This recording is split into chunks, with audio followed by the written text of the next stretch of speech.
humanity's a better world. Any of us, I think, should want the world to be a little better off for you having lived in it. That doesn't mean people praising you, not even about that. But what you have to give, with no expectation in return. No one ever told me that I had to search for meaning in life. Many people look for meaning in life as though it's going to be under a rock or behind a tree. And I'm thinking to myself, you have more power than that. You have the power to create meaning in your life rather than passively look for it. So for me, I create the meaning. And meaning to me is, do I know more about the world today than I did yesterday? That enhances meaning for me. By whatever powers I have available to me, have I lessened the suffering of others? Or the corollary to that would be, have I enhanced the life of others? And I don't mean, have I devoted the whole day to doing that? Then I would be ignoring myself. But if there's some small gesture that I can do that can completely add value to someone's life, I'm going to do it. Because the leveraging of 10 minutes of my life into the happiness or enlightenment or the reduced suffering of someone else, I'd be irresponsible if I did not. If Einstein were here, we're talking with Einstein. We could talk for hours and hours and hours. You know what question will never come out of our mouth? Is, what college did you go to? I want to go to that same college. I bet most of your people who sat in this chair, it's not about what college they went to. It's about their own initiative, their own drive, their own ambitions, their own curiosity. That is not taught in school. Sadly. School, they view you as this empty vessel that they pour information in. You test it over here, you get a high grade, you're praised. That will become the shakers and movers of the world. I don't think so. School should, as a minimum, preserve that curiosity for you. Yeah, if you lost some of it, because it's not going to be in all of us, put it back in. So that when you graduate school, you can give literal meaning to the word commencement. Commencement means beginning. It doesn't mean ending. And so you leave school, you say to yourself, I now know how to learn. I now have a curiosity of all things I have yet to be exposed to. And I will now become a lifelong learner. Without that, you become ossified in whatever was the body of knowledge that existed the day you graduated. And you will lead a life always looking back at that time without continuing to grow who and what you can become in life. What was it about your dad that impacted you so much that you still carry today? For me, at least, was what level of wisdom did he glean in his life and then successfully communicate to me, either by example or by just explicit statement. For example, in high school, he was in gym class and they were lining up and they were about to enter the next athletic unit, and it was track and field. And the gym instructor pointed to my father online and said, Cyril Tyson, everyone look at him. He does not have the body type that would excel in track. They used him as... No one is going to tell me what I can't do in my life. And he used that as the reason to start running. And he started track in that moment. He decided that one of his next tasks in life would be to take up running and excel at it. Within a few years of that, he became world class. At one time, had the fifth fastest time in the world. In the middle distance, they don't run this anymore, 600-yard run. In 1948, the Olympics was not yet ready to come back to us because we're still roiling from the Second World War. Instead, there was still an Olympics. It was called the GI Olympics, and it was held in Hitler Stadium. So he competed in Hitler's stadium in the late 1940s, and just one of the great memories of his life. But the reason I'm saying all of that is they were competing against the New York Athletic Club. In the day, once you graduated college, you needed some sanctioning body to compete with. So they're athletic clubs. The New York Athletic Club at the time accepted only white Protestants. So there's another club called the Pioneer Club, which took everybody who was not accepted to the New York Athletic Club, which was basically blacks and Jews, is really what that came down to. And his best friend, Johnny Johnson, was coming around the back stretch, might have been the quarter mile, coming on the final straightaway. And a runner from the New York Athletic Club is a few paces behind him. And Johnny Johnson overhears that runner's coach say, "Catch that." And he overheard this. And so what did he say to himself? He said, "This is what he ain't gonna catch." And that extended his lead to the finish line. And he tells this story not with any bitter tone. So he never had that kind of tone when he shared those stories with us. It was, here's an occasion to parlay what today might be called a microaggression into a reason to excel even more than you had expected of your own abilities and talents. And so I have taken that lesson with me. Listen up, the soap you shower with, it's you probably haven't even questioned what bar of soap you lather up with. Let's face it, most guys don't. They're still using whatever bar their mommy bought for her little man. Is that what you want? To smell like mama's little man? With Smell me. like mama's little man? I met Carl Sagan when I was 17. I was applying to colleges. He was at Cornell. I had been accepted at Cornell, but didn't know what college I wanted to go to.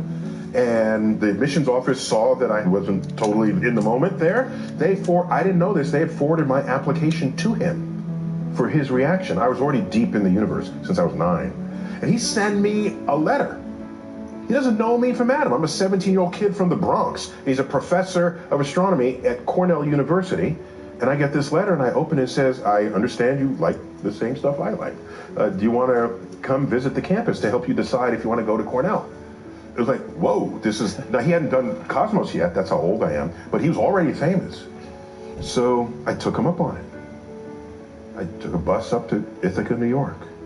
He met me outside his building on a Saturday, invited me up to his office, saw the labs.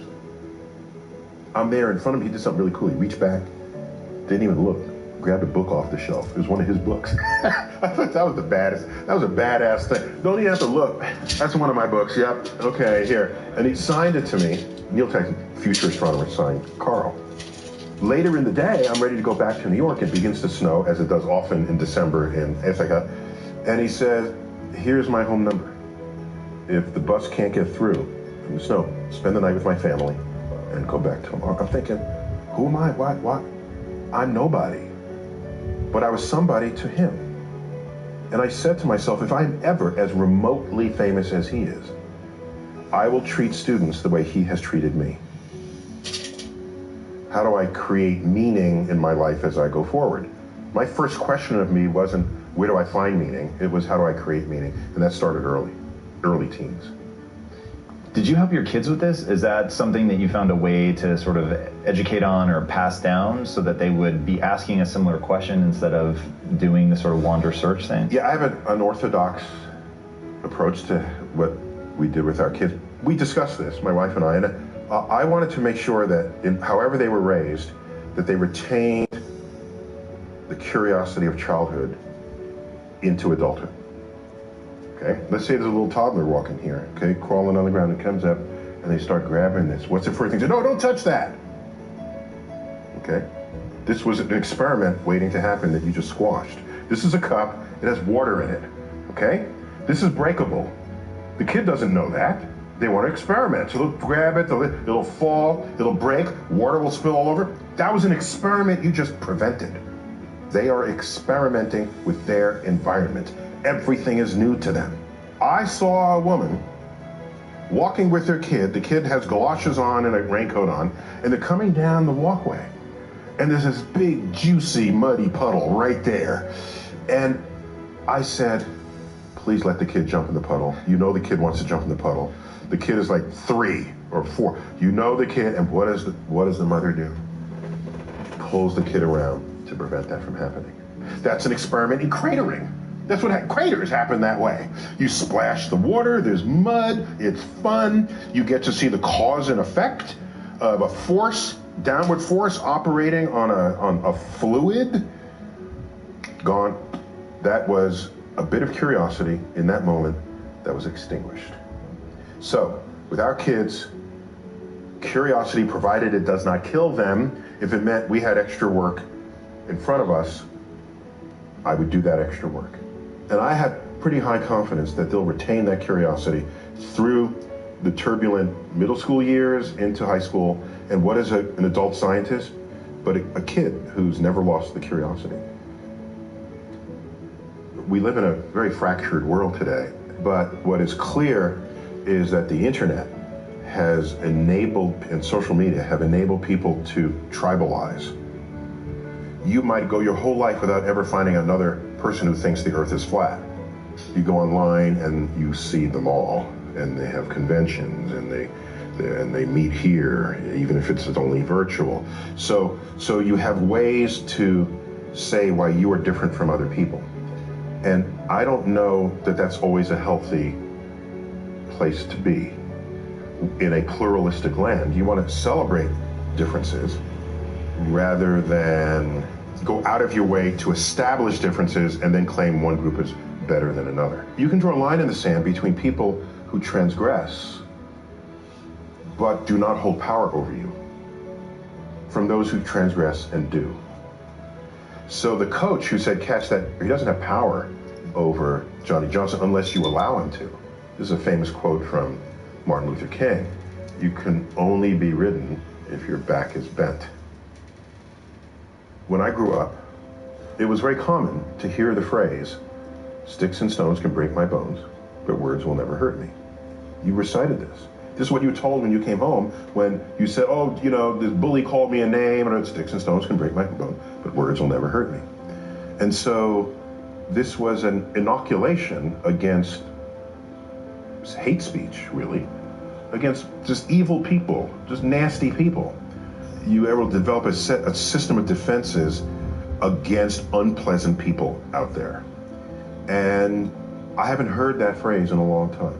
What I think has happened over the years is we came to learn as a civilization that words can be hurtful. I don't have a problem with that. This is an enlightened new place to understand the role of our emotional state and how it interacts with our world around us. That's an advance in mental health. What I see on the flip side of that coin, however, is people are less able to deal with the very same people who are around today who were around back then, who are calling you names, the people who might be bullying you on the internet by saying things about you. I don't know that we have how to defend against that now other than seeing a counselor for your emotional state. I can say from the era in which I grew up, I don't give a rat's ass what you say to me, okay? Unless you are between me and some goal, then I'll have to navigate that some way. If there's a racist person or sexist person or a person with some kind of cultural bias, I want to know that, actually. I don't want them to hide that. I want you to say everything you want to say. Then I'll say, okay, that's who you are. That's how you're thinking. So now what do I need to do because you're in my way? Do I dig under you, go around you, leap over you? Or do I go this way and then come out the other side? Yeah, it's longer, it's more effort, it's more energy. But on some level, it's sort of same shit, different day. I think we should all get as high grades as you can. But if you don't get the highest grades possible, no one should be standing in judgment of that. If you have some other ambitions that have pathways that don't get encoded in the GPA that other people are referencing.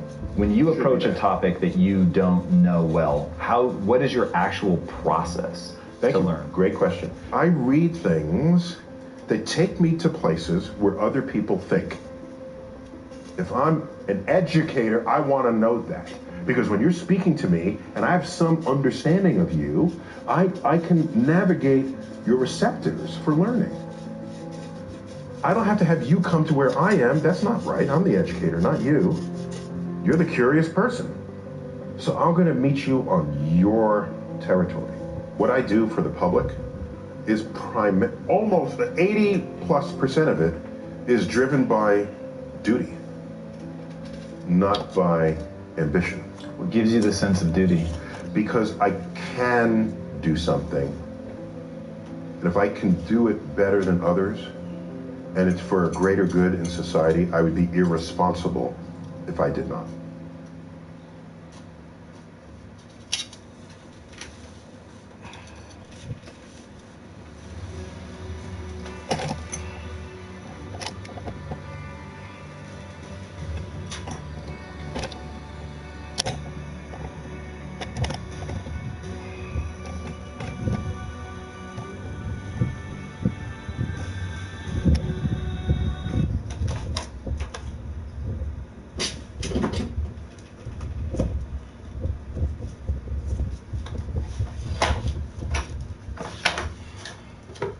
Blackstone Audio presents Astrophysics for People in a Hurry by Neil deGrasse Tyson. This book is read by Neil deGrasse Tyson. For all those who are too busy to read fat books, yet nonetheless seek a conduit to the cosmos. Preface. In recent years, no more than a week goes by without news of a cosmic discovery worthy of banner headlines. While media gatekeepers may have developed an interest in the universe, this rise in coverage likely comes from a genuine increase in the public's appetite for science.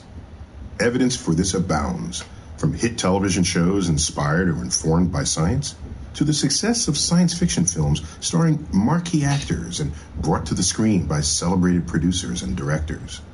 And lately, theatrical release biopics featuring important scientists have become a genre unto itself. There's also widespread interest around the world in science festivals, science fiction conventions, and science documentaries for television. The highest grossing film of all time is by a famous director who set his story on a planet orbiting a distant star. And it features a famous actress who plays an astrobiologist. While most branches of science have ascended in this era, the field of astrophysics persistently rises to the top. I think I know why. At one time or another, every one of us has looked up at the night sky and wondered, what does it all mean? How does it all work? And what is my place in the universe? I'll listen to that on my own time and by myself.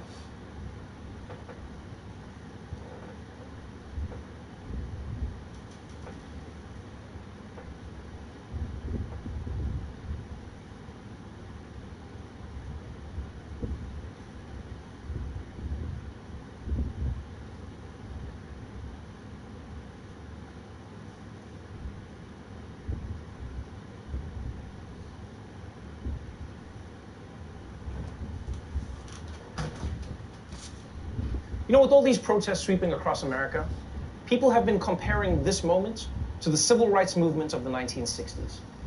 And much like the 1960s, law enforcement officers have met these calls to end police brutality with even more police brutality.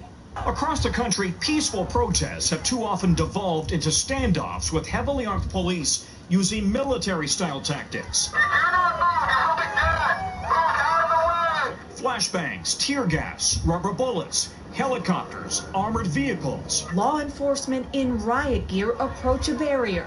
Protesters on the other side, hands up in the air, chanting, "Don't shoot."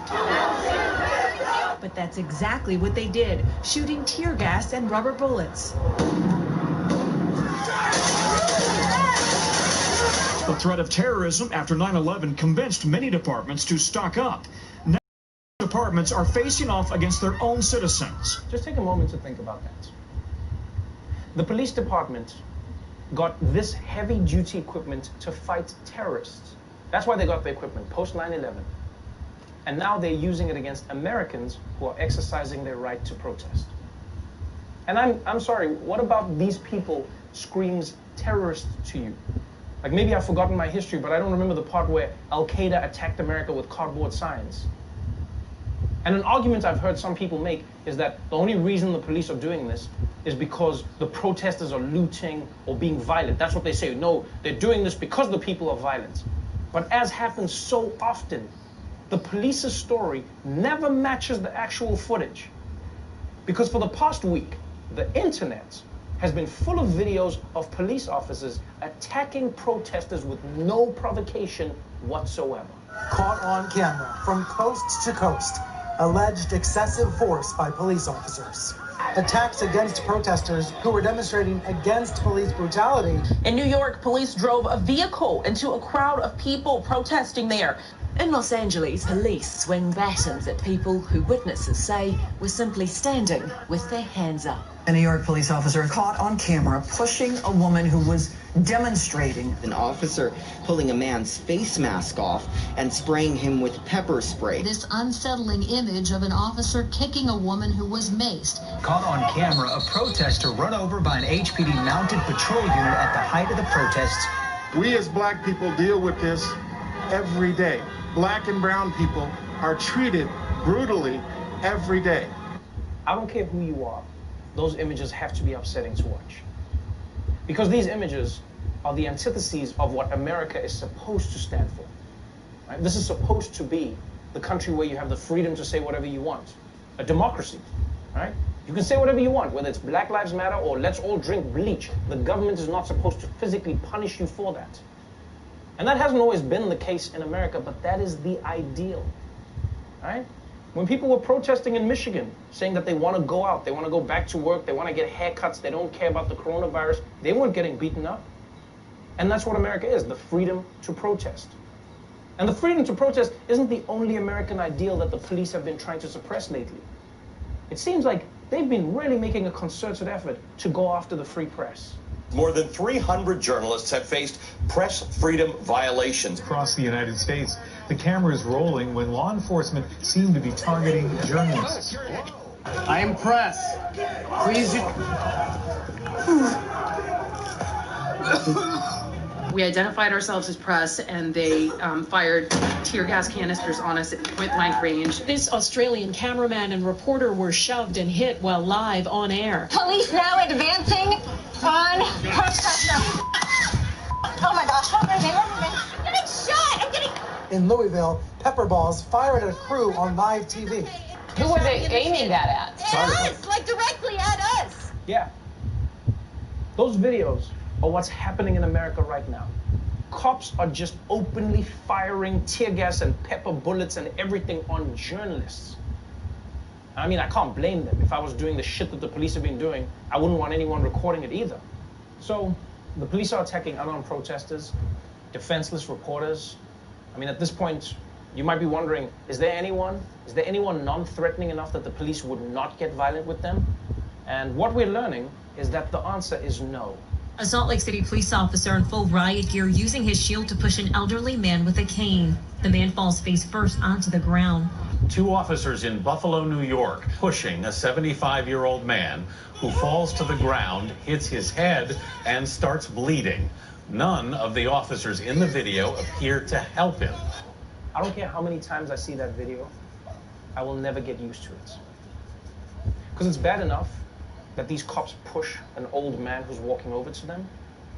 But the fact that they walk over him, they walk past him while he's bleeding out on the sidewalk.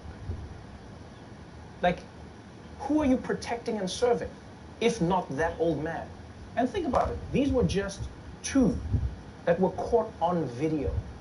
Now, as usual, when videos like this come out, the excuse is always the same. People always want to defend those police by saying, those are just a couple of bad apples.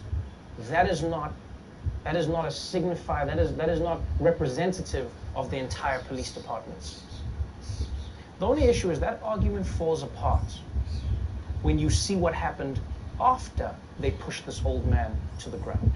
A police statement released before the footage was posted online said only that a man tripped and fell. But after the video surfaced, the police commissioner ordered an internal affairs investigation and the immediate suspension of the officers without pay. As the officers leave the courthouse, cheers from a crowd of fellow officers and law enforcement. In another show of support, all 57 members of the Buffalo Emergency Response Team resigned, but they remain on the police force. Think about this for a second.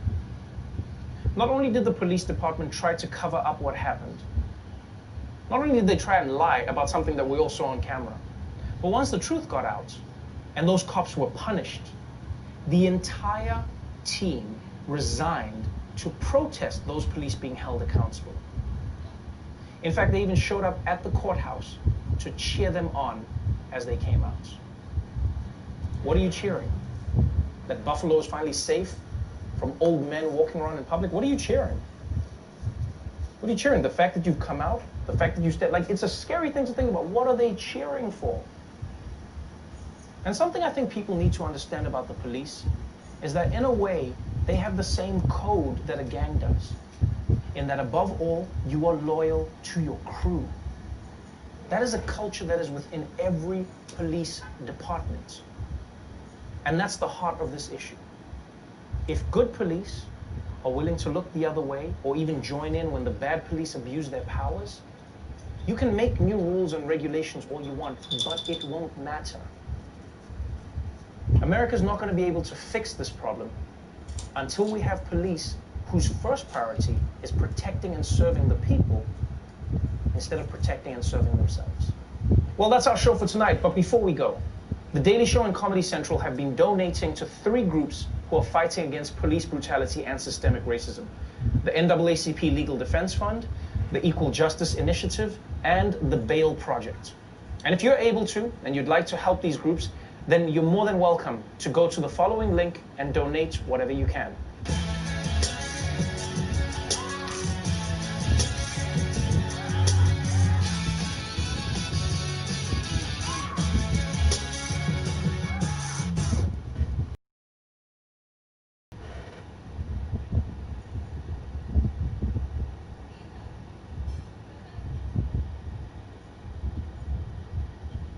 Never before in American history has there been an uprising like this, exactly like this, where you have huge numbers of people coming out every single day in every single state in the country.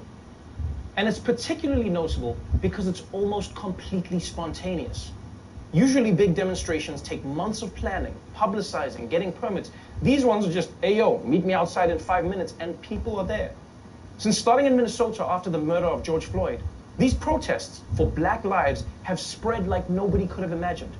From tens of thousands of people in big multi-ethnic cities to 200 people in towns that are 90% white. And now, even more impressive is that this protest has started blowing up all over the world. In Paris, they marched, as they did in Rome and Tokyo.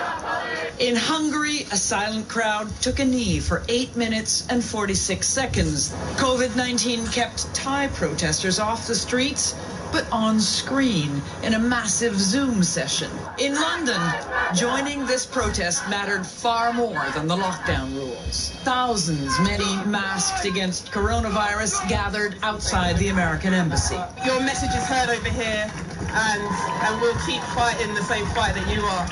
We'll keep fighting the same fights that you are. Yeah. That right there is why this movement has become as big as it has. Because everyone is now realizing that we're all in the same fight. Like, these protests may have been sparked by one killing in one American city, but the truth is that if you are a Black person or a minority or a poor person in many places around the world, in London, Berlin, Seoul, Cape Town, you understand what it means to be a target of the police and a target of a system that is designed to keep you down with violence if necessary. And that's why you now have people in every country standing together to say, this is not acceptable anymore, Black Lives Matter. And whenever there are big protests, there's always going to be people who stand on the sidelines, right? There's always going to be people who sit in their newspaper offices or TV news studios and say, I sympathize with you, but this is not the way to get what you want. This is not the way that you should be doing it. Protesting is a waste of time. It turns people off. It's just performative. It doesn't accomplish anything. Well, you know what? I hope those people are hungry, because they're going to be eating their words. Because after 2 weeks, just after 2 weeks of these protests, we're already seeing incredible results, both large and small. For example, for decades, Americans have been arguing about Confederate monuments and other racist statues littered around this country. The people have said, take them down. And government officials have said, oh, we'll think about it, we'll study it, we'll start a commission, we'll get back to you. Well, this time, the people said take them down, and the government officials responded with, yeah, you're right. There were cheers Thursday night at the foot of Richmond's Robert E. Lee statue after the governor announced the monument, which stood for 130 years, is coming down. Mobile, Alabama removed a Confederate statue this morning, and Indianapolis announced this one is coming down. For days, protesters in Philadelphia have tried to tear down this controversial statue of former mayor and police commissioner Frank Rizzo, widely accused of being a symbol of racism for his tactics against the black community in the 1960s and 70s. The city taking it down in the middle of the night. Yes, in Philadelphia, they decided to take down a statue of a racist police commissioner. And I guess the question we should be asking is, why did a racist police commissioner have a statue in the first place? And yeah, there are still people out there who are like, yeah, but if you take down the statues, how will people learn their history? These statues are about history. Read a book, motherfucker. That's how you learn history. No one really thinks that these statues are teaching anybody history. The bubonic plague was a major event in history. We don't go around putting up statues of rats. You don't see that shit anywhere. And speaking of learning, that's another thing that these protesters are affecting. That's another area that we're seeing the impact of the protests. Because people, just average people, are hearing these conversations about racism and policing. And they're saying, you know what? Since there are no statues, maybe I should read. Books on systemic racism are making bestseller lists as protests continue across the country. 6 of the top 10 best-selling books on Amazon are on the topic of race in America. White Fragility, The New Jim Crow, and Just Mercy are some of the books at the top of Amazon and Barnes & Noble's best-selling list today. Estewan is sold out of the book How to Be an Anti-Racist and has hundreds on back order. James thinks they've received a total of 3,000 online orders this week alone, and eventually had to stop accepting them. Yes, thanks to the protests, and thanks to the conversations, and thanks to people pushing, Americans are so concerned about what's happening in their country right now that books about race and racism in America are sold out. And yes, I know a lot of people might say it's too little too late. Why are you only reading now? That is a good question. But I think at the same time, we've got to be happy that people are reading now. How many times have we seen a video? How many times have there been protests and no books have been bought? No conversations have been had. So this is movement. This is progress in the right direction. And you can see that it's working. Because people aren't just buying books. People are saying Black Lives Matter. And they're not just saying it. They're saying it in public. Black Lives Matter has become the phrase that people admit needs to be said. And maybe it's because of George Floyd's video. Maybe it's because the whole world was forced to sit at home and watch that video. But it's happening. Everyone from Mitt Romney to K-pop fans are saying Black Lives Matter. Corporations are saying Black Lives Matter. Amazon, Bud Light, Gushers, everyone is saying Black Lives Matter. And don't get me wrong. I don't know if these companies are actually going to do something to show that they believe Black Lives Matter other than just saying it.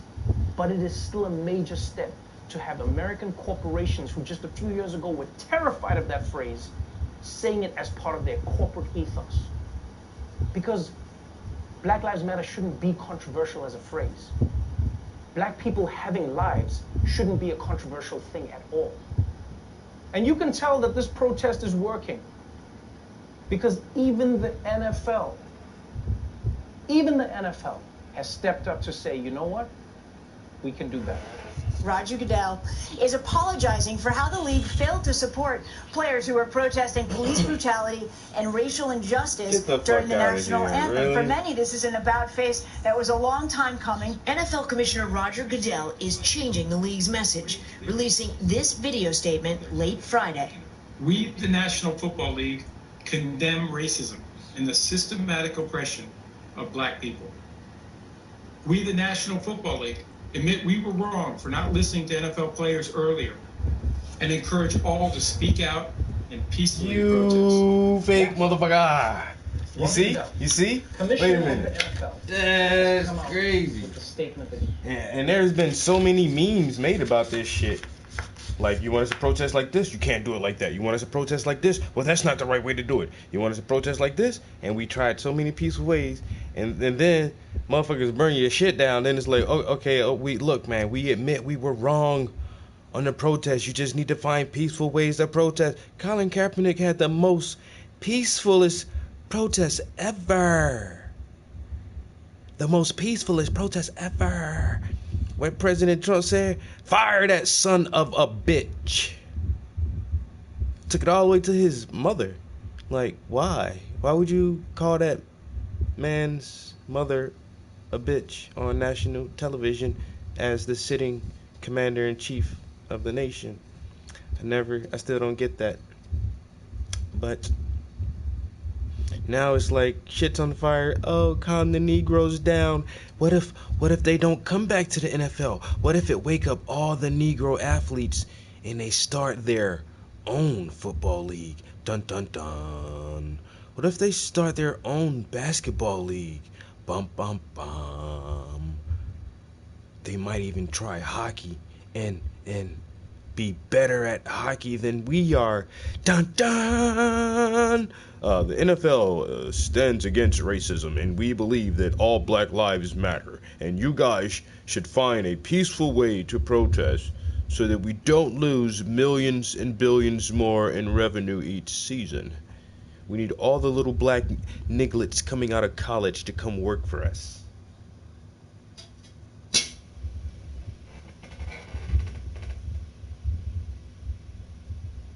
What up, bro? I'm telling you, man, without us, there is no NFL. That shit stands for niggas for life. Niggas for life. That's what you need. And for this conglomerate to stand, you need niggas for life, yo. But like you say, man, motherfuckers reading books, people thinking different kind of shit now. Man, these athletes, they might wisen up. Can't have that shit happening. Keep them dumb. Somebody, give Tekashi 6ix9ine some more money. Let him make some more dumb music. Dumb these bitches down. Go dribble a ball or something. You just saw, which is one hell of a statement from the NFL. And look, it is a bit weird that he's affirmed their commitment to Black Lives Matter and protest, and then not mentioned Colin Kaepernick, the person who was blackballed by the NFL for protesting for Black Lives Matter in the first place. I mean, that's what I mean about people actually doing something. Like, it's nice to see the NFL say this, don't get me wrong. But I hope that Goodell and everyone at the NFL are actually going to look at doing things. Let's do something. In every other industry, you can't protest. I still can't get over that shit, yo. What the hell? I can't believe the NFL really put out a statement. After all of that shit, you fired this motherfucker and blackballed his ass, tried to disgrace his image. When Nike stepped up and supported him, and motherfuckers out there, they was burning all their Nike shit in protest. But we can't burn shit to protest. You see what I'm saying? Is it only me that's seeing the hypocrisy here? You know, is it just me? Because they burnt shit in protest. We burning shit in protest too, just on a larger scale. Motherfuckers say you're burning my Nikes. Can't stand for this Colin Kaepernick motherfucker. I'm burning my jerseys. Everything. Fuck Nike. Oh my god. But now the NFL is like, oh, we were wrong about race. And like you say, the motherfucker still ain't mentioned Kaepernick's name at all. Didn't mention his name.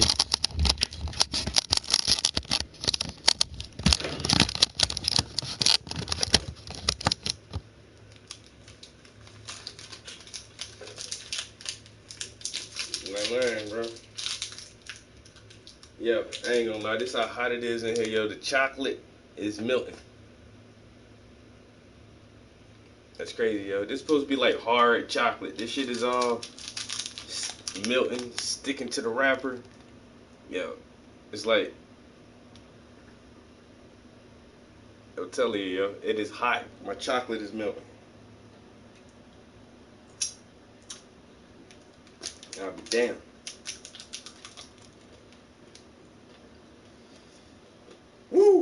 That little fan ain't doing shit. But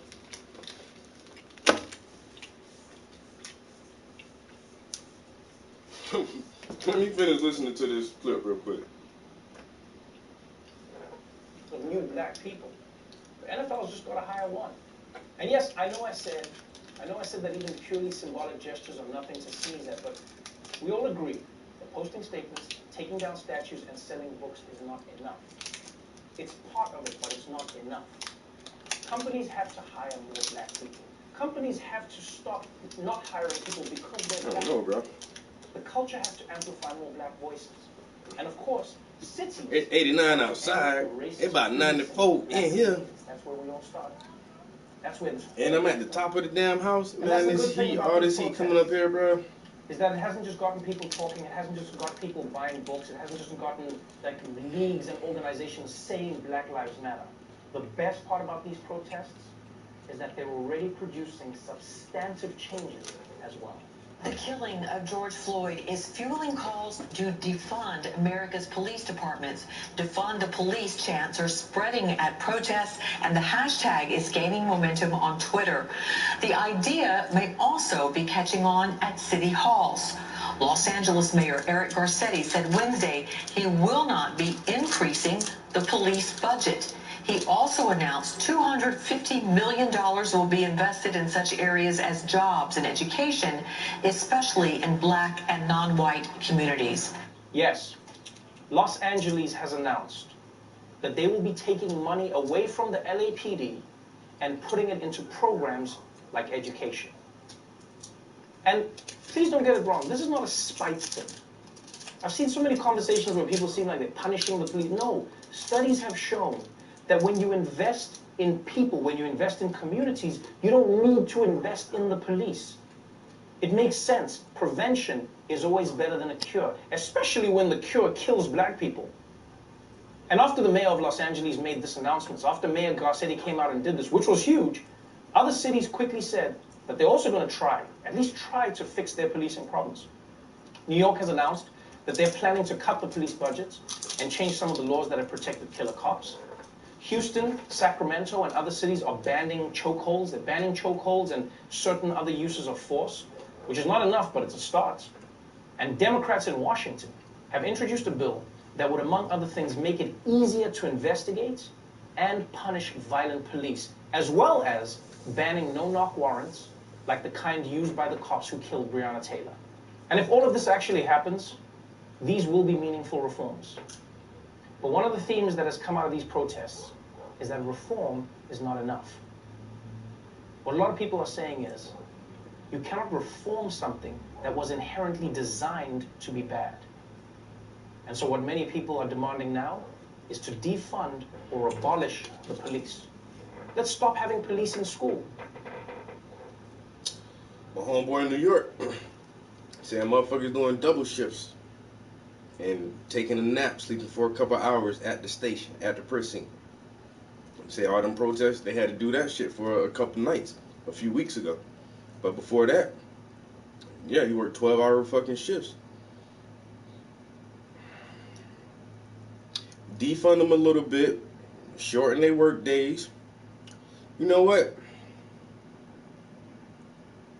Cops don't make a lot of money. They don't make a lot of money, but they should make less money. Being a cop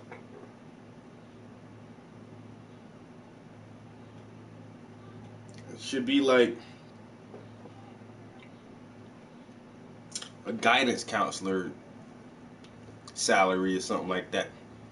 You know what I'm saying? Fuck all your hazard pay or whatever. You signing up for this. You want to be a public servant.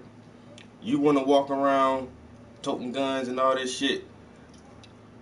I need to make sure you want to protect people and not just here to get a paycheck and a fucking pension, because I ain't gonna pay you a lot.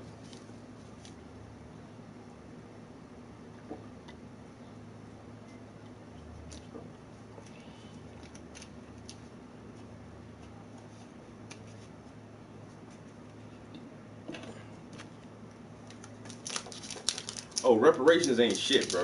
And defunding police departments ain't gonna be enough. Defund the military. We have over 200 permanent military installations across the globe. Our military budget is fucking stupid. If you cut that shit just by 25%, cut military spending by 25%, but it's so much money. That's our reparations right there.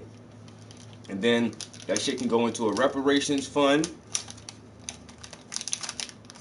where everybody get to go to college, everybody get to purchase their first home, and everybody get to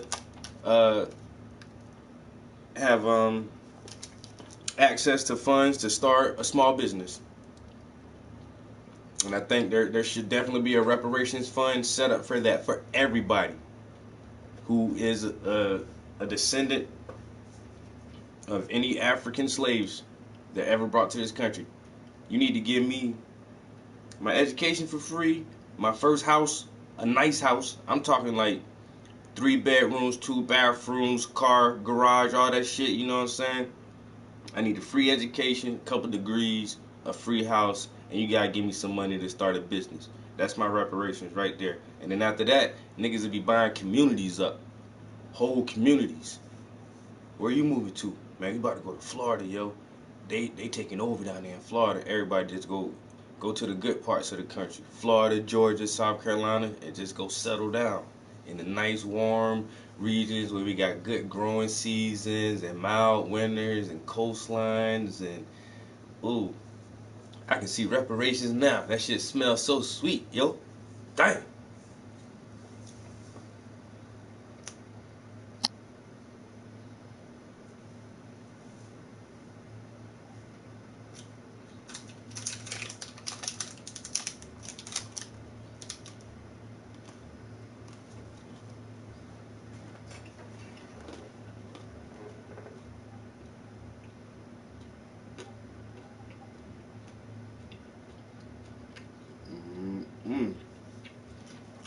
I can smell the satisfaction of reparations right now.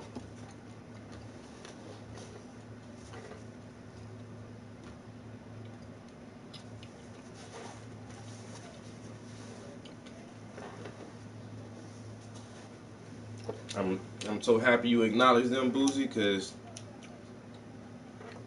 almost.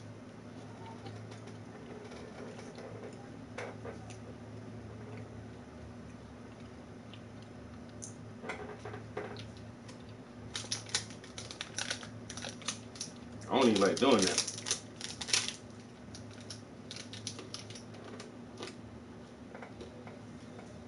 But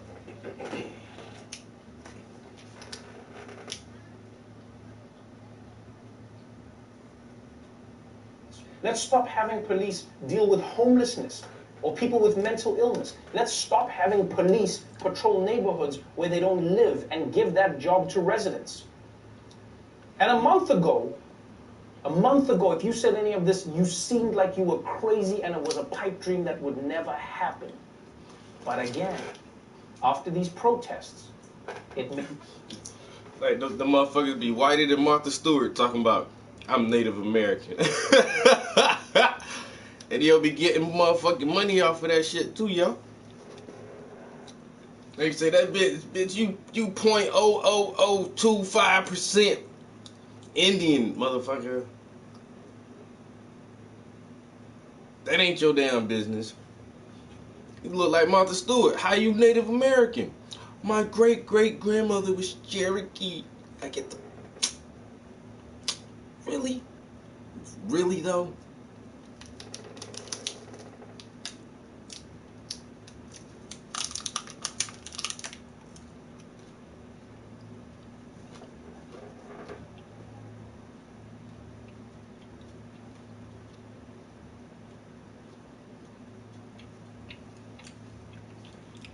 Oh.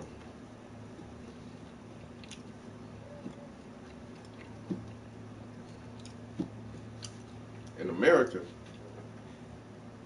very, very few people are mixed. I mean, or don't have some kind of deviation into their DNA. Goddamn. I tell you though, like, Some cultures just really, really, really fuck with themselves, yo. Like the Indians, the red dot Indians, man, you don't hardly see not a real Indian dude like outside his race. All women. Them motherfuckers stick together. And some Asians are like that too. But everybody else like fuck it. Everybody love black people, yo. You know why? Motherfuckers know what's up. A black man built different. We the prototype, the original, the originator. Everything come after us. But we the best mold, the best model, the first model, original model. You know what I'm saying? Subconsciously, everybody know it. What's a white woman's perfect man? Tall, dark, and handsome. What? Tall and what? Dark. I want a gentleman who's tall, dark, and handsome. Bet you do.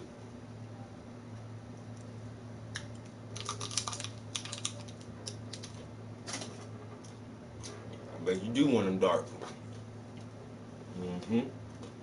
Can't fool me with your wordplay. Everybody got a little black in them.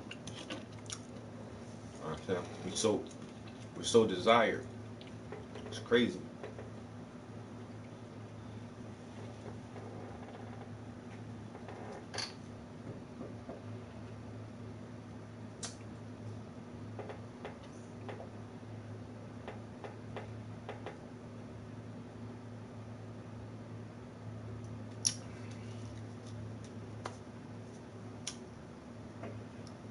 Talking to her parents, trying to tell her, talking to her mom and dad.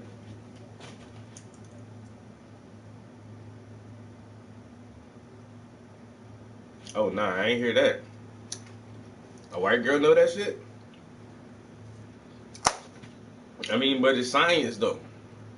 Everybody know that, man. Recessive and dominant genes.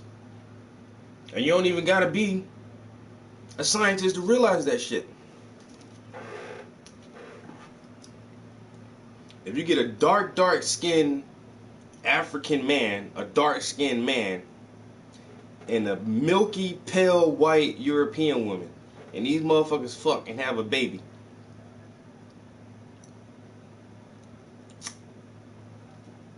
that baby ain't gonna be white by a long shot. Why? Because the colored gene is dominant. It wants to express itself throughout the genetic code. Melanin is dominant. We gonna make anything we touch resemble us.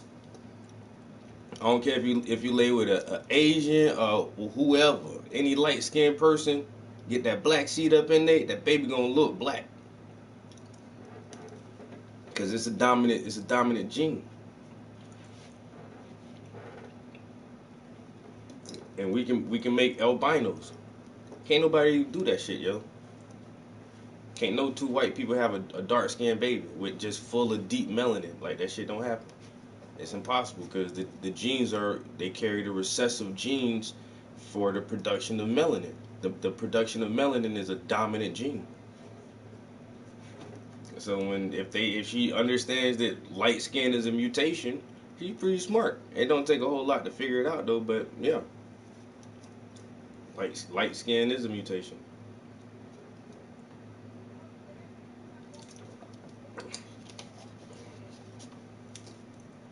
I'm saying they said that modern humans started on the plains of Africa. Africa's a tropical climate, man. It's hot. You got all these ultraviolet rays hitting you, bombarding you from the sun. You know what I'm saying? Out there on the savannah in the safari and shit in Africa. You know what I'm saying? When first man came along, there wasn't no sunscreen to protect his ass from melanoma and other forms of skin cancer.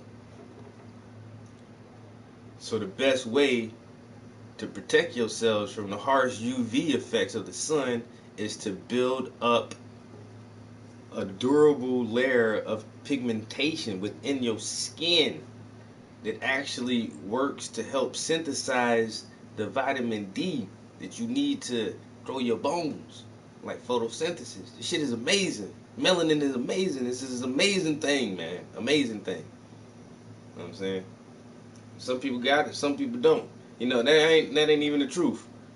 Most people got it, and very few people don't. Most segments of the human population, or the human family, can produce some type of skin color. Almost everybody does it. Almost everybody around this whole globe produces some sort of skin pigmentation. And then there are some people who can't do it.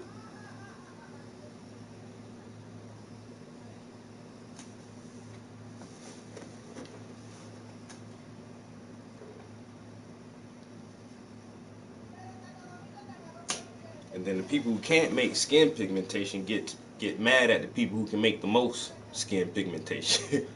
Like, how you do that so much? I don't like you, your black ass. I'm gonna be racist towards you because your skin is so dark. Like, what? That doesn't make any sense. It's not even logical. Why are you gonna hate me because my skin is dark? Wow. Wow, pale face. Wow. It's crazy.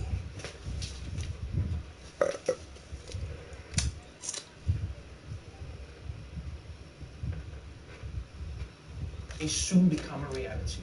In an unprecedented move, the Minneapolis City Council has vowed to defund and go beyond that, dismantle the city's police department. They're promising to replace it with a new system of public safety. We are seeking to disband the Minneapolis Police Department because it is not keeping Minneapolis safe. We have looked at ways to reform this department. We do not believe it is possible. Yeah. Wow. The city where this all started Wow. is actually promising to defund the police. And look, we're not naive. All you cops are fucking KKK members. We know it. We already know you guys are Klan members. Only go so far. Yeah, that's crazy. They're defunding the whole police department and dismantling it and coming up with a new kind of system to help protect and serve their communities. Because you guys are all Klan members. I know you've been using the company card to put gas in your personal vehicles and your ATVs. And I know you take the fucking guns from the station and go to the shooting range and use all the ammo, and I'm tired of all you motherfuckers. I'm defunding everything. All you son of bitches. Now y'all some real son of a bitches. Y'all ain't got no job no more. Get the fuck out of here. We want real public service. That's crazy. I ain't never heard no shit. I ain't think that was possible.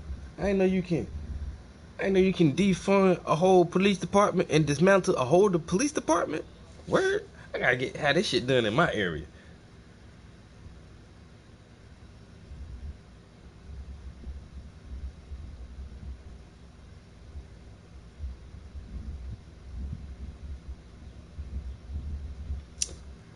That motherfucker.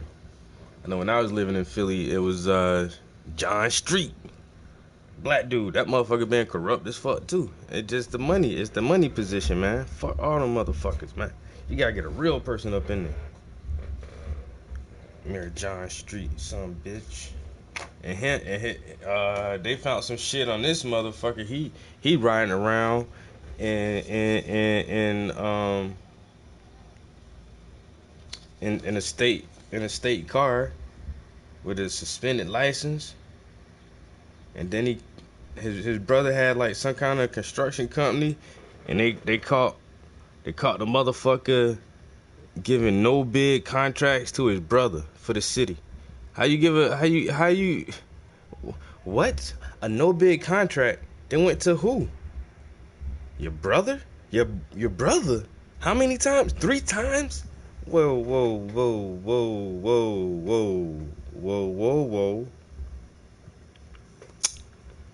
City money? My tax dollars went to this nigga's brother and nobody else can't bid on the job, underbid them or nothing. You son of a bitch. That's what I'm saying, man. Nigga, that's why I don't want to be in no real position of power like that. Man, that shit be too tempting. You know what I'm saying? I don't know, man. I don't know.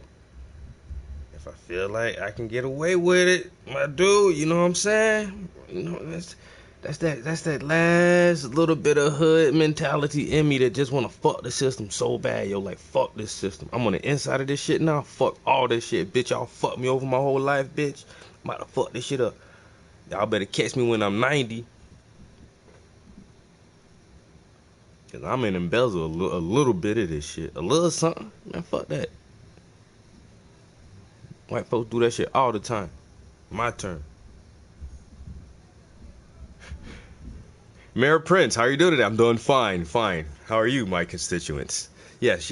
We're definitely going to allocate funds towards that new community center. Yeah, it's going to cost us about $1.5 million to get that done, when the whole project really is only fucking $500,000. That other mill, that was my bonus for the year. I thought you said a project was gonna cost 1.5, and then receipts say that you guys only spent roughly $78 million on this. I mean, like 78,000. Where's all this money going? Like, yo, it just keeps getting smaller and smaller. Like, what? What money? It's not all there? It isn't? I don't know. I have to talk to the accountants. You're going down for money laundering and embezzlement or some dumbass shit. Drug money? What drug money?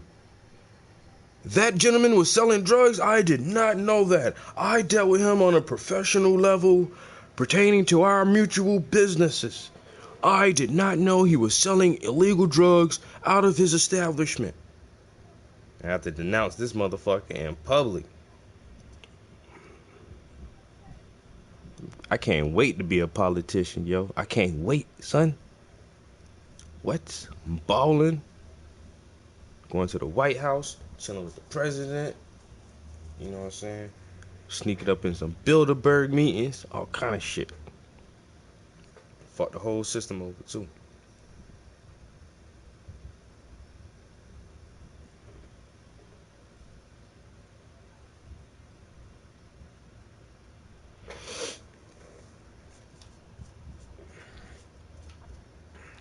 We're gonna defund our entire police department.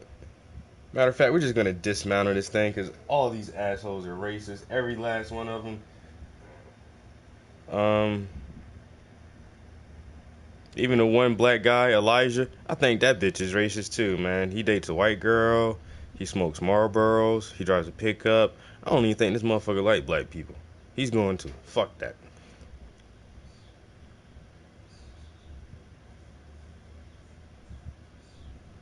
You know, he hasn't worn anything that says Black Lives Matter on it this whole time. That bitch is a fucking coon. Get him out of here.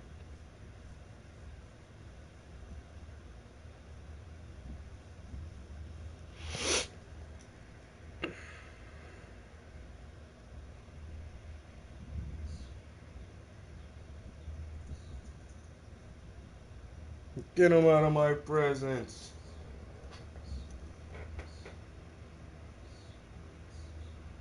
Yo, Sticky. Oh, I remember Goody. Yeah.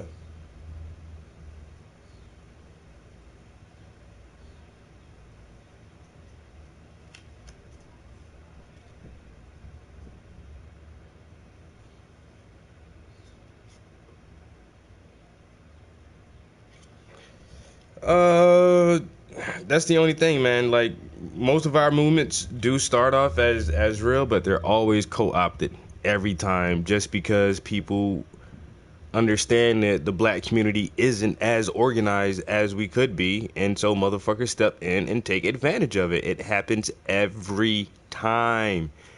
Every time. How do you think they got Dr. King? Motherfuckers got close to him, you know what I'm saying? How do you think they got Malcolm X? Motherfuckers got close to him. Marcus Garvey, all these motherfuckers, the Black Panthers, motherfuckers get infiltrated every time. It never fails, yo. The white man gonna stick his foot in that bitch, yo. Them niggas doing what? I'm going out there too. I gotta go see.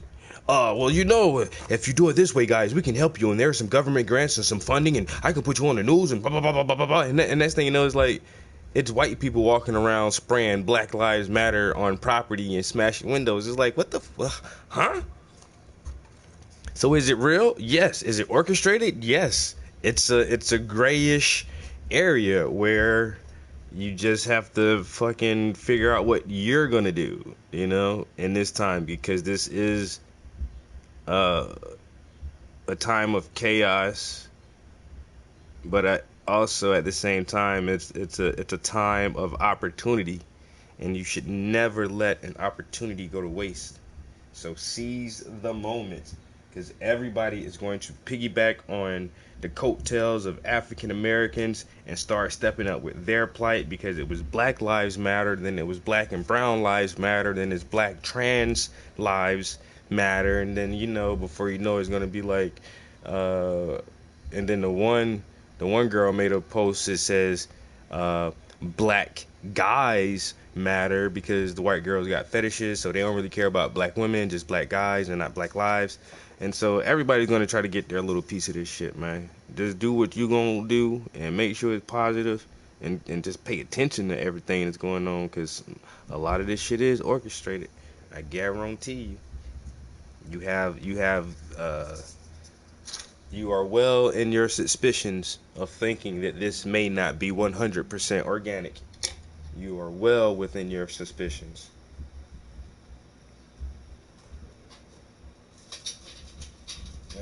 I tell people all the time, listen to everything. That don't mean you gotta believe that shit 100%. Yo, just listen. Oh, you listen to that motherfucker? Are you listening to him? He's a such and such, and they're a such and such. I don't give a fuck. They have a different opinion from the last person I heard. So I need to hear all the opinions and then see which opinions start to coalesce and overlap.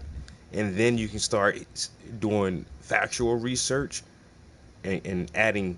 Well, first you should do factual research, and then listen to these talking heads give their opinions, because some of them give you some facts with a little bit of opinion, and then some of them will give you a little bit of facts with a whole lot of opinion.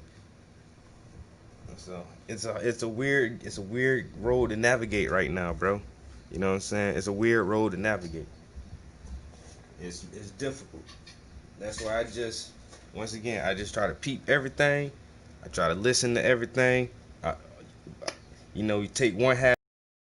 You take your Christian hat off and you put your tinfoil hat on, and you take your tinfoil hat off and you put your goddamn political hat on, and then you take that out. You gotta think different kind of ways and put your foot in somebody else's shoe, look at it from a different angle, and it's so much shit going on in so many different areas, and it's like, it's tiresome right now.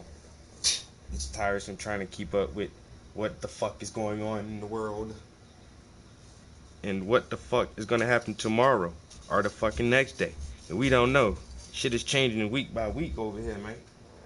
Shit is super stupid. You know what I'm saying? We might put Obama back in the White House. Fuck that. Fuck Trump and Biden. Hello, Obama. Man, we need you to do us a favor. Well, we kind of plotted a coup. Like a mutiny, kind of. Yeah. So we took over the White House, and we don't know what to do from this part. So we kind of need you to come back and like run the Oval Office for a couple more years, if you don't have anything else to do, like stay retired. You know, that should be an SNL skit. I'm gonna have to call SNL right now and tell them to make a skit about the Black Panthers running up in the White House, holding everybody hostage, and getting Obama on the phone and not giving up until he promises to come back and be the president again. What y'all think? You think somebody can write it and make it funny? It don't even really sound funny when I say it like that, but somebody can write it and make it funny, man. You get some good writers, man. That'd be a funny little bit right there. And I want all the credit too. I want all the credit for it. Cause that'd be some ha ha ha. You know? You just gotta write it the right way. You just gotta write it right. Make that shit laughable. Ha ha ha ha ha. Funny. Ha ha ha, that was funny.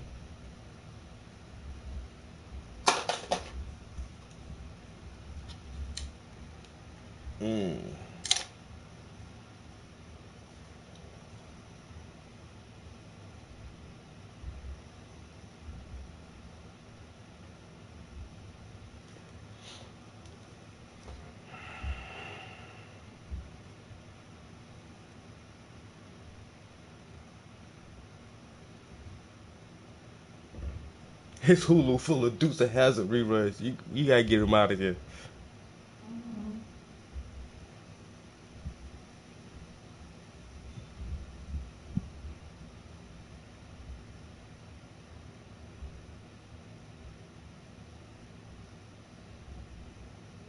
I feel you, Sticky, though, and that's the whole thing you gotta watch, bro. Like you said, they set you up for the downfall. Here's some rope. Here's some more rope.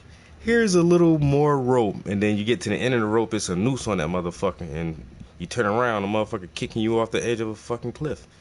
It was like, wait a minute, I thought I was making my way up the ladder to progression. No, we were walking you up here to put you back down further.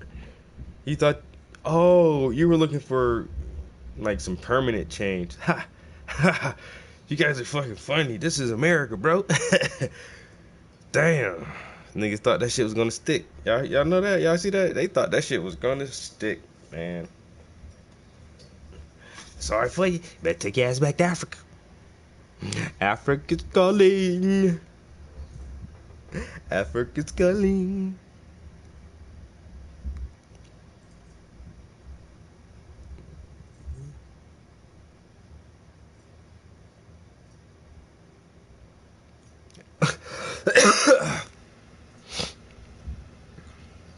And the main thing I'm saying, like, there were several times we had leadership.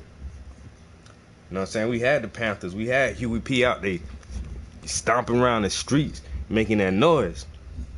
You know what I'm saying? Huey flying all over the goddamn country, setting these motherfucking organizations up, bro. All the way from goddamn California to Atlanta to Chicago. I mean, in person. Going there. The same way Dr. X, Malcolm X was, I said Dr. X. This ain't X-Men. Oh, that ain't even the same thing. That's Professor X. Anyway, I lost my train of thought. Shit. The same way Malcolm X was traveling all over the country, helping set up different mosques for the Nation of Islam. You know what I'm saying? We had leadership back then, but nowadays we ain't got nobody like doing that shit, man. We ain't got no one leader who has a voice strong enough to communicate our thoughts and feelings of the entire black community to the public media and the press. You know what I'm saying? Like, we don't got them dudes like that no more, and that's why I feel like without some real structure, a real outlined agenda with real fucking talking points on it, it's like, I don't know what. And see, this is the thing, we're letting the white people figure out, like, what can we do about this? Like, nah, niggas need to come up with their own agendas. And that's what motherfuckers ain't good at, yo. Sitting down, strategizing. Okay, we have a little bit of advantage, you know what I'm saying? It's goddamn third down. It's 3-3, bro. It's 3-3, you know what I'm saying? Third down, 3 yards. We got this, man. We just gotta huddle up. What the play we gonna make? Look, man, I said huddle up. Y'all niggas talking too loud. Everybody gonna fucking hear what the fucking move is. We can't win like that. Shh, motherfucker. Now, look. What we gonna do is our next move And then that's what people need to do. But niggas ain't doing that for some reason.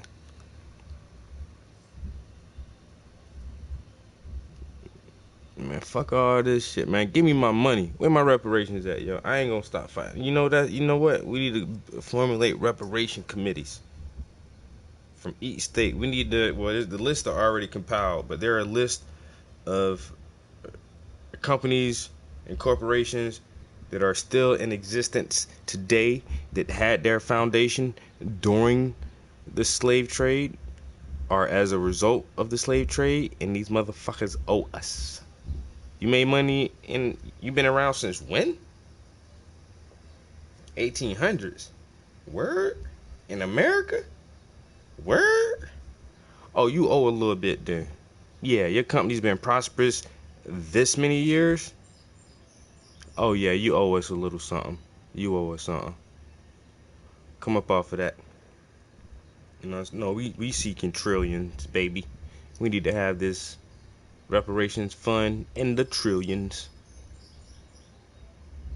So yeah, you've been in operation since when? Oh my God. You owe big time, buddy. And then the rest of the money, cut the military budget. Cut that bitch. I keep saying 25%. If you cut the military spending 10%, you know how much money that it is? Give me that shit.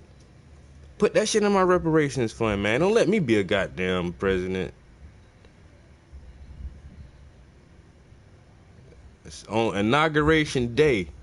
Do you solemnly swear to uphold these constitutions? I do. Yay, the president! My first order of business is to set up a reparations committee. At the podium, at my inauguration. That's my first line of, that's my agenda. I don't have a plan to revitalize our healthcare system. I don't have a plan to revamp our immigration system. I don't have a plan to strengthen our foreign allegiances. My agenda as president is to get this reparation fund set up. I need trillions in there. Trillions. You know? You want a house? You want a house? No problem. No problem. The housing market crash of 2008 showed us that this country is gluttonous. There are more empty houses on the market than there are homeless people in this country. There are more empty homes on the market than there are homeless people in this country. Homeless people, empty homes. Homeless people, empty homes. You know what I'm saying? It's time to change all this shit, yo. Don't make me president. You know what, niggas? Y'all buy all them empty homes on the market. Where y'all moving to? Make sure it's a good state. They got legalization. You know what I'm saying? That's another headache alleviated right there. Colorado, I know you was one of the pioneers in that shit, but y'all too far north. No, Colorado ain't really that far north. It's kind of temperate, right? But Washington State, they got it. Now that's north. That's the Great Northwest. The Great Northwest.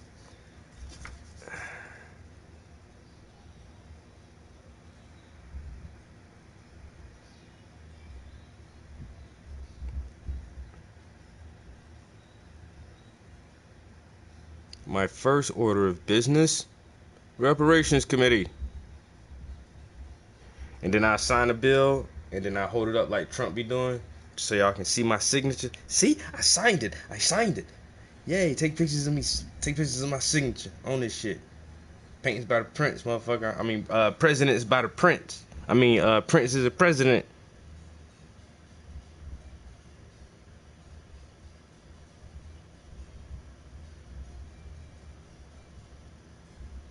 I ain't gonna lie. That's why they can't let a real black person be president. That's why they let Obama, because he's mixed. He's biracial. He has a deeper understanding of white culture than the average person, and he can look at white people with absolute love and adorance the same way he looks at his mother. You know what I'm saying? He was the perfect candidate, cause that genetic code dominant, man. You got some real good melanin in his skin, man. Motherfucker healthy with that melanin now, but he not full. You know what I'm saying? A full black man who ain't never got no real love from no white people cannot have that man run this country. You know why? Cause they gonna fight for fucking reparations. Ain't nowhere around that shit. Barack Obama, I stand with the LGBTQ, WXYZ community, and I will do whatever I can to make sure that your civil rights are not violated. And that was his whole thing, is helping out the gays and shit, which is admirable.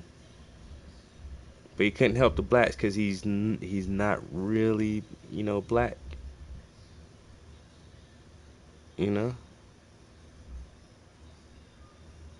I get it, though. I get it. He was the perfect candidate at the perfect time for the situation.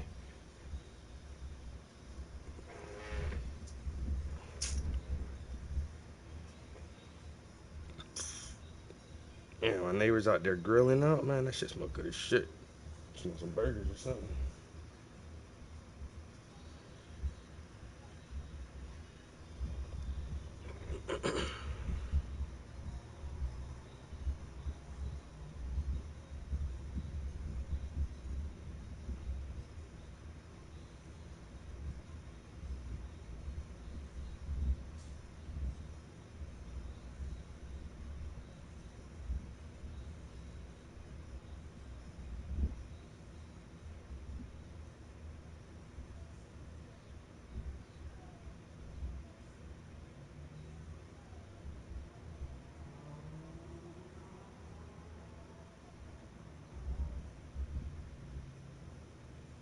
Yeah, one empty office building in the city. That's all. Yeah, like you say, that's all the homeless people right there. We got a 3-story building that's vacant. Like, how many rooms are? There's like 30-something offices, 17 bathrooms. Okay, put a sign on the front that says shelter, and now there's nobody sleeping on the streets at all. Easy peasy.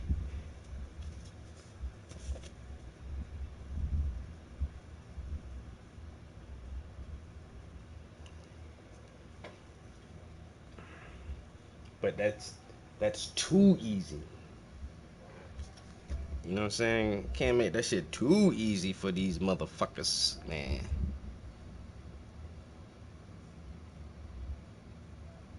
Can't make that shit too easy for you lazy summer bitches. You just had to have a bad hand dealt to you at birth.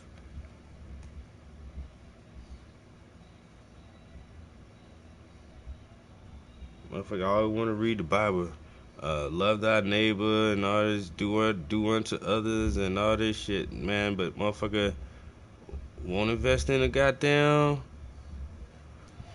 shelter. Just, make that old office building into a shelter that's been sitting there for 6 years that nobody fucking uses and nobody wants because the property taxes are so fucking high on it.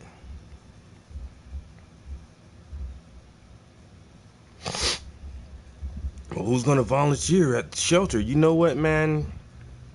Get the people at the work release program. The motherfuckers on their way out of prison. Get them motherfuckers in there, and they can work there. Make it happen, man. Make it happen. Use your resources, bro. Motherfuckers ain't want to be creative. Well, I just like how it is right now. Like, no, shit got to change, my nigga. Gotta switch this shit up or something.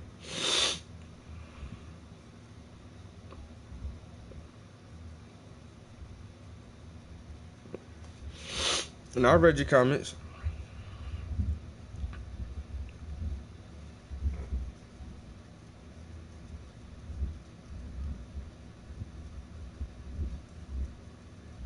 Actually, you ain't being paranoid.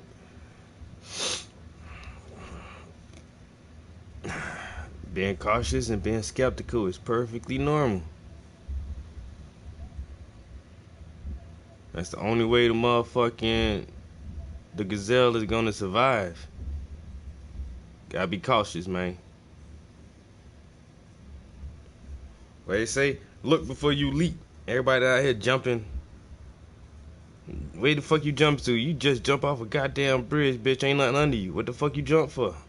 You should have waited like a little bit longer, cause my man setting up goddamn the mesh trampoline net down there to catch your ass. But no, you already want to jump. No, know what the fuck going on. You should look before you leap, bitch.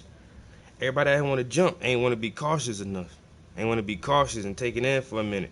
Make sure I got me a safety net set up. You know what I'm saying? Set this safety net up first. Alright, y'all good? Y'all done down there? It's tied up? It's bolted to the ground? Geronimo!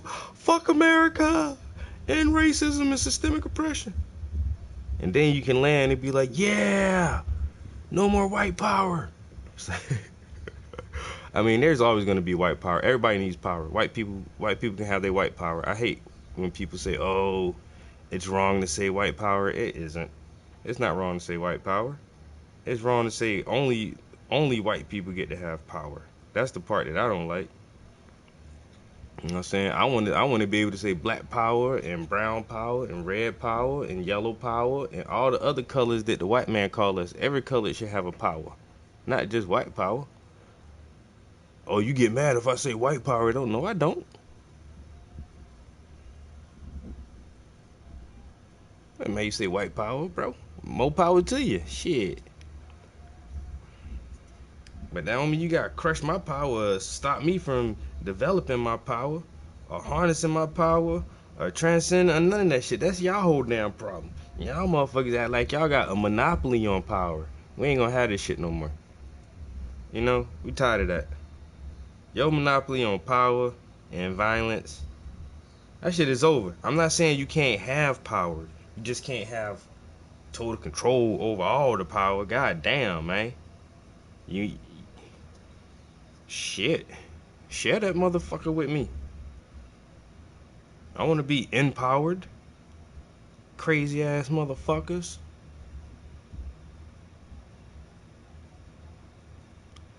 Yeah, but we've done you so wrong for so long. If we empower you, you might take all the power and treat us the same way we treated you. That's where you're wrong. That's your dumbass psychology, man. Ain't nobody. I'm just tired. I'm tired of fighting. I just want to be left the fuck alone and equality. Let me have my own shit too. Ain't nobody taking all your power, making you call me massa and lick my boots. You think that gonna make me feel good? I'm not a fucking vagrant like that. You know what I'm saying? I'm not a fucking degenerate to even want something like that. I don't want to treat people that way. I don't want people to be treated that way. Y'all scared of fucking nothing. Y'all the only motherfuckers who wanted to treat people like that. Jesus Christ. Let's give up some of the power. No. If I give the power up, I know it. You lying. You gonna make me your slave. I'm gonna be a white servant. Oh my God. See, this is why people call y'all crackers, man. Y'all flaky as shit, man. You know what I'm saying? God damn it. God damn it, man.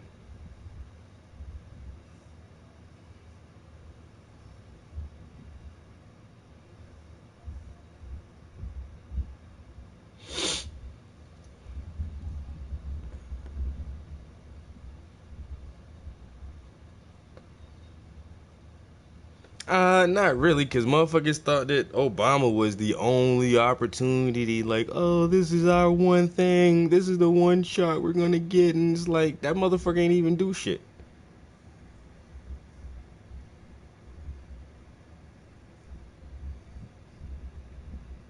I mean, once again, we've had plenty of opportunities.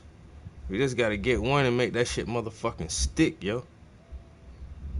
Just make that shit stick. Cause this Black Lives Matter shit died down after a while. You remember that? Motherfuckers like Black Lives Matter, hard body like 6 years ago. And then the shit died down a little bit. And ain't nobody was out there yelling all that shit. All the t-shirt printing got stopped and cut back. Ain't nobody buying all them Black Lives Matter shirts. Shit died down.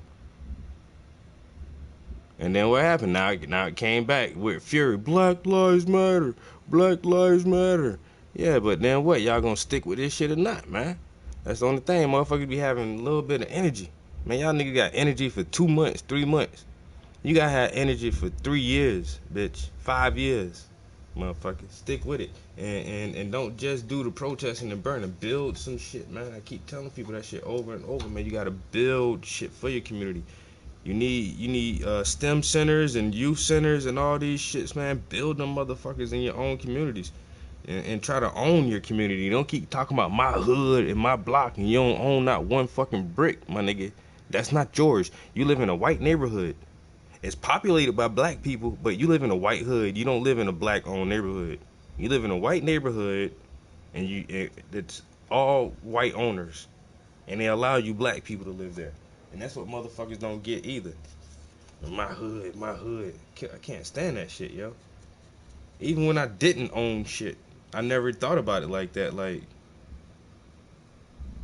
it's my block. Like, how, bro? How is this your block? How are you telling me I can't sell weed here because this is your block? It's not your fucking block. You don't own this block. You don't own a house on this block. I don't even own a fucking house on this block. You're gonna tell me I never got that shit. You wanna say that shit for real? Go buy a fucking house, nigga. Do like the fucking poppies and buy the goddamn bodega at the end of the block. But you ain't want to do that because that's too much like work. And you ain't want to be a working nigga.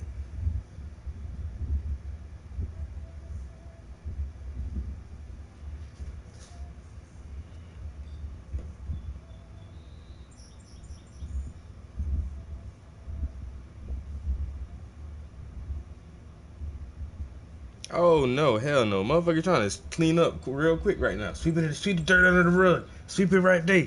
Close the closet. Don't let them look in the closet. It's like too late now, motherfucker. Everybody watching. What y'all next plan?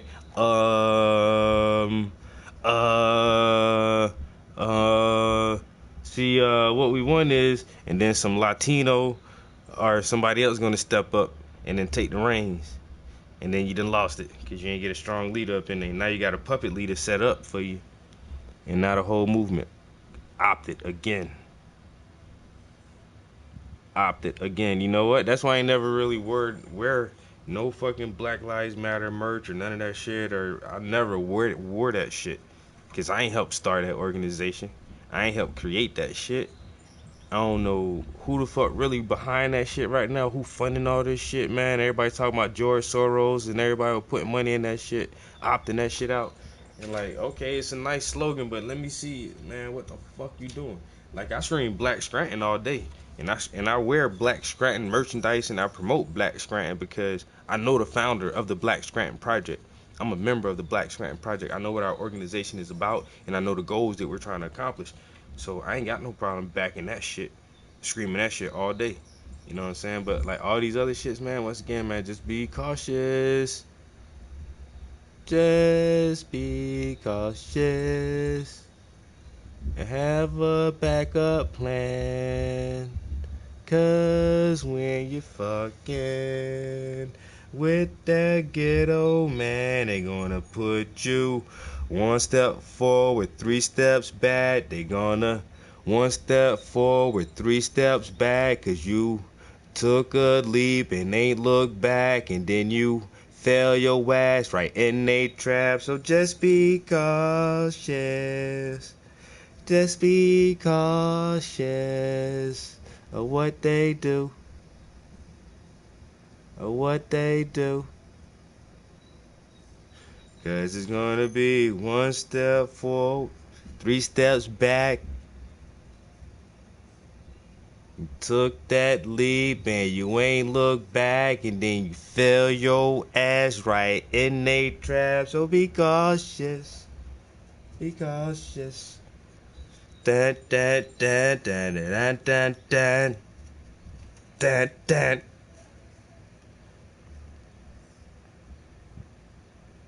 Oh, y'all thought y'all wasn't gonna get a corny freestyle because I ain't got no beats on? Fuck that. I do this, son.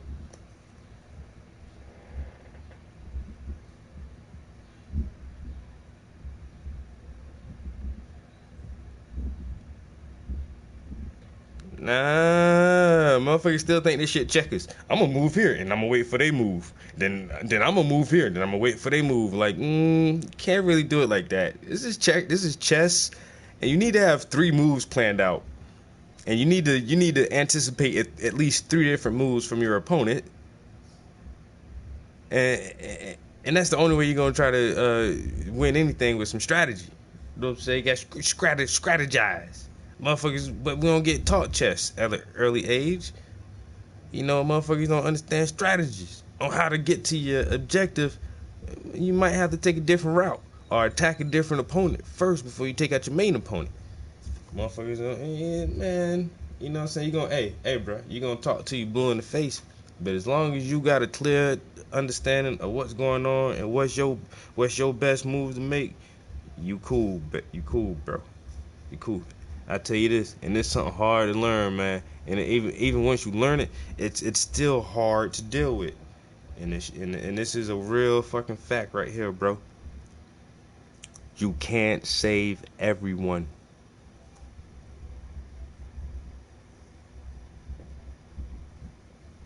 Yo, you can't save everyone. You can't. There's no way.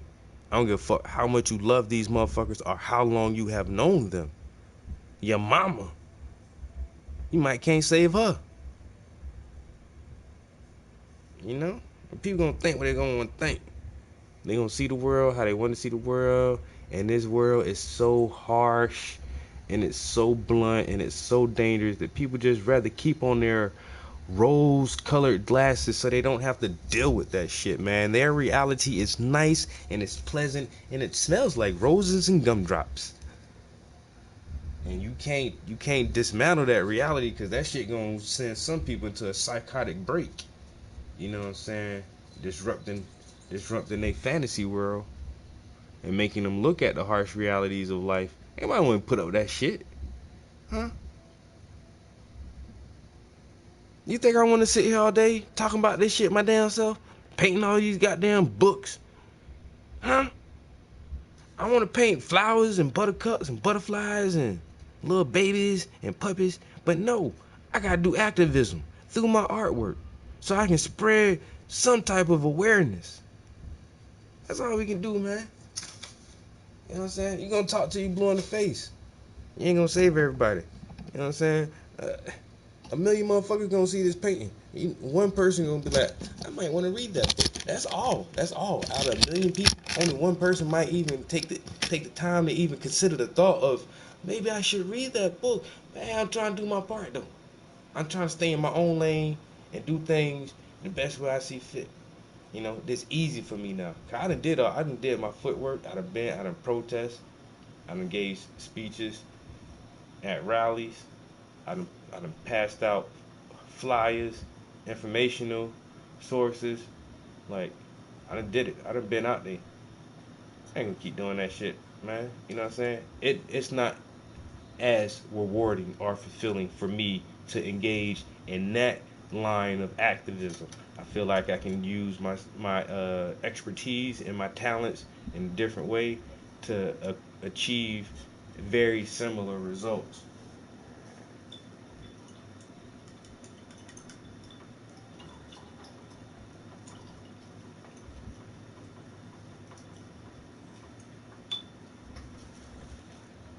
But for them people who don't do shit at all, want to just man, go bump your gum somewhere else, man. I don't want to hear it. Well, you should do this, or you should do that, or you should put this in your painting. What did you put in your painting? I'm not a painter. All right then, bro. Go bump your gum somewhere else, man. Don't come tell me what the fuck I need to do, or how I should do it, or what I should be doing. Ain't got time for that shit, man.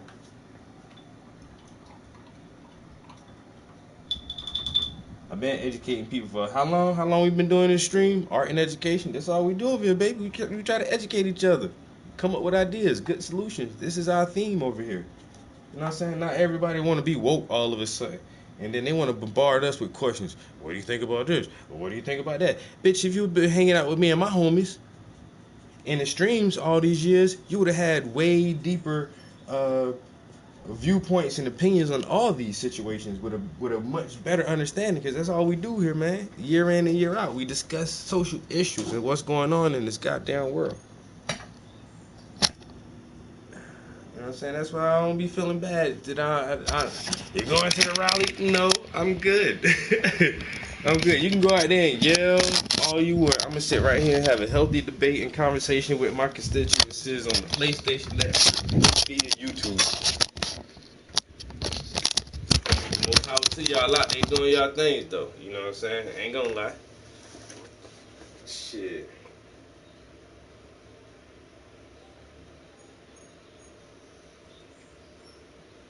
Hey, and that's enough. Cause some people don't even do that.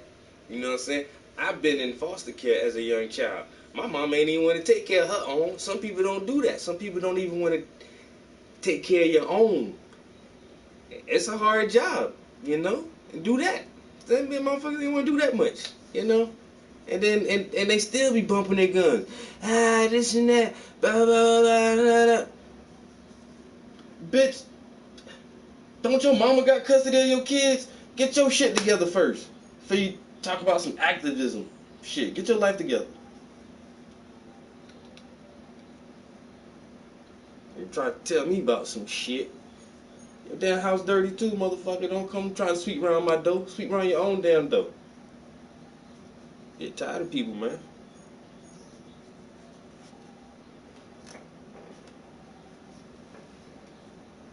You know what I'm saying? All these gun bumpers. I say Juneteenth. You know what Juneteenth is? I would explain it to you, but this will be a learning opportunity if you are not aware what Juneteenth is. And my organization, the Black Scranton Project, will be hosting a Juneteenth Jamboree in our local Heritage Park. And we do shit like that. We fellowship, we bring our community together, we have a good time, we spread knowledge, understanding, and awareness, and we ain't out there march. We ain't got to march to do that shit. We do other shit. You know what I'm saying? So that's what I'm talking about. Do something, even if it ain't nothing but throwing together a Juneteenth Jamboree celebration and educating your community on what Juneteenth is. Just get in where you fit in, man. Get in where you fit in. It is so hot up here. It's ridiculously hot. I'm trying to see what I want for dinner, man. I don't know yet.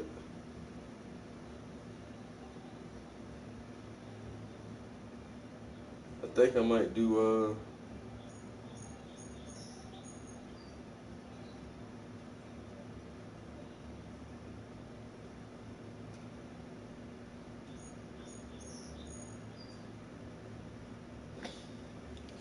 some smoked turkey wings. It's so hot up here, yo. The past couple of days, I can't hardly get shit done, man, because I'm just, like, so hot. This weekend, I ain't gonna lie, yo. I'm gonna go buy an old used window unit AC to put up in this bitch. And then what I'll do is like, I'll run it for, like, 30 or 40 minutes before I come up here, like, on high, with the door closed, and run the AC on high and get it nice and chill in here. So when I come in, I can just run it on low without it being so loud and having that AC hum all in the fucking stream and shit. That's the main reason I don't really want one in here. Window unit air conditioners are just so loud, I have to talk over that motherfucker. Unless you get a nice, newer, quieter one, but we'll see.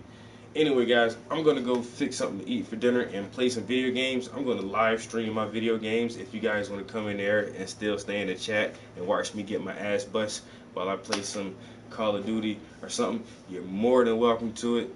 And I'll catch you guys downstairs in like 5 minutes. Peace.